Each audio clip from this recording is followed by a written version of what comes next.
మీ విజయమ్మను రాజశేఖర రెడ్డి గారిని అభిమానించేవారు, వారికి రాజశేఖర రెడ్డి గారిని ప్రేమించే వారికి యావత్ కడప లోక్సభ నియోజకవర్గ ప్రజలందరికీ నా విన్నపం. రాజశేఖర రెడ్డి గారిని ఏ విధంగా మీరు అభిమానించారు, ఏ విధంగా హక్కును తీర్చుకున్నారు, ఏ విధంగా నిలబెట్టుకున్నారు, ఆయన కూడా ఆయన ఊపిరి ఉన్నంత వరకు ప్రజాసేవలో మీకే అంకితమయ్యారు. మీకు సేవ చేస్తానే ఆయన చనిపోయారు. ఈరోజు ఆయన ముద్దుబిడ్డ షర్మిలమ్మ పార్లమెంట్ కంటెస్ట్ చేస్తూ ఉంది.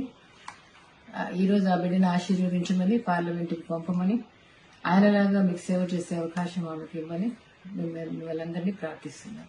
యావత్ కడప లోక్సభ నియోజకవర్గ ప్రజలందరికీ నా విన్నపం. రాజశేఖర రెడ్డి గారిని ఏ విధంగా మీరు అభిమానించారు, ఏ విధంగా హక్కును తీర్చుకున్నారు, ఏ విధంగా నిలబెట్టుకున్నారు, ఆయన కూడా ఆయన ఊపిరి ఉన్నంత వరకు ప్రజాసేవలో మీకే అంకితమయ్యారు. మీకు సేవ చేస్తానే ఆయన చనిపోయారు. ఈరోజు